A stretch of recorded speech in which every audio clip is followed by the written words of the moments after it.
தெற்கு ரயில்வே 100 முக்கிய ரயில்களில் பிரீமியம் தட்கல் முன்பதிவு கட்டணத்தை ரயில்வே நிர்வாகம் முன்னறிவிப்பின்றி அறிமுகம் செய்திருப்பதால் பயணிகள் அதிர்ச்சி அடைந்துள்ளனர். வழக்கமான கட்டணத்தை விட 3 மடங்கு அதிகம் என்பதால் இதனை திரும்பப் பெற வேண்டும் என பொதுமக்கள் வலியுறுத்தியுள்ளனர். முக்கியமான விடுமுறைகள், பண்டிகை நாட்களில் பயணிகள் பயண நேரத்திற்கு ஒரு நாள் முன்னர் உடனடியாக ரயில் டிக்கெட்டுகளை முன்பதிவு செய்யும் பிரீமியம் தட்கல் டிக்கெட் முறை சில முக்கிய ரயில்களில் அறிமுகப்படுத்தப்பட்டது. பிரீமியம் தட்கல் டிக்கெட் முறை கடந்த 2014ஆம் ஆண்டு 8 ரயில்களிலும், 2015ஆம் ஆண்டு 4 ரயில்களிலும், 2016ஆம் ஆண்டு 11 ரயில்களிலும், இந்த ஆண்டு மார்ச் மாதம் வரை 2 ரயில்களில் அறிமுகப்படுத்தப்பட்டது. இந்நிலையில் எந்தவித முன்னறிவிப்பும் இல்லாமல் தெற்கு ரயில்வே நிர்வாகத்தின் கீழ்வரும் 100 ரயில்களில் முன்னறிவிப்பின்றி பிரீமியம் தட்கல் டிக்கெட் முறை அறிமுகப்படுத்தப்பட்டுள்ளது.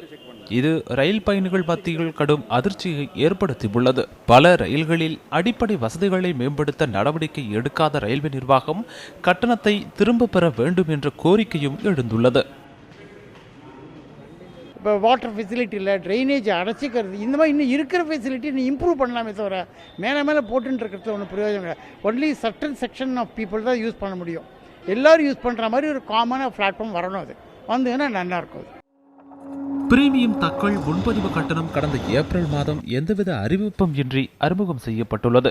Kanyakumari express, Coromandel express, Cheran express, Thiruvananthapuram mail, Ananthapuri express உள்ளிட்ட 100 முக்கிய ரயில்களில் அறிமுகம் செய்யப்பட்டுள்ளது.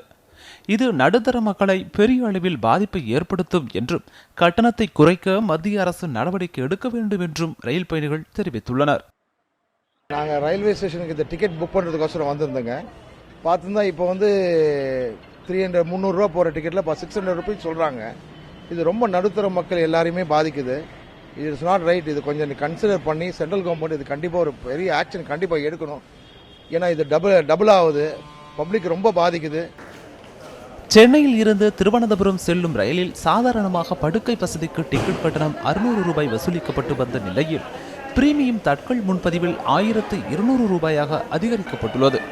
பண்டிகை காலங்களில் ஆம்னி பேருந்துகளில் கட்டண உயர்வை போல ரயில்வே நிர்வாகம் கட்டணம் உயர்த்தி லாபம் பார்ப்பதாக ரயில்வே ஆலோசனை குழு உறுப்பினர்கள் தெரிவித்துள்ளனர். 100 பிரிமியர் ரயில்னு ஒரு ரயில் அறிவிச்சிருக்காங்க, பல ரயில் அறிவிச்சிருக்காங்க. அந்த 100 பிரிமியர் ரயிலுடைய கட்டணங்கள் அவ்வப்போது தேவைகளுக்கு ஏற்ப டிமாண்டுக்கு தகுந்த மாதிரி ரேட்டை உயர்த்துறேன்றாங்க. கேட்டால் ஏரோப்ளேன் ஃப்ளைட் ரேட்டுக்கு ஈக்குவலாக இருக்குன்ற மாதிரி அவங்க சொல்கிறாங்க. இது பொதுமக்களை பாதிக்கக்கூடிய அளவில் தான் இருக்குது. அதுக்கு என்ன காரணம் சொல்கிறாங்க? ஏங்க ரயில் டிக்கெட்டை ஏற்றுறீங்க அப்படின்னு சொல்லி கேட்டால் என்ன சொல்கிறாங்க? அவங்க 1 ரூபா வருமானம் தான் 98 பைசா செலவாகுதுன்றாங்க. நீங்கள் செலவு கட்டணத்தை குறைக்கிறதுக்கு தான் முயற்சி பண்ண முடிஞ்சு பொதுமக்கள் தலையிலும் பயணிகள் தலையிலும் சுமத்துறதுன்றது ஏற்க முடியாத கருத்தாக இருக்குது. தெற்கு ரயில்வே 100 முக்கிய ரயில்களில் பிரீமியம் தட்கல் முன்பதிவு கட்டணத்தை முன்னறிவிப்பின்றி உயர்த்தியதை திரும்ப பெற வேண்டும் என்பது ரயில் பயணிகளின் ஒரே குரலாக உள்ளது.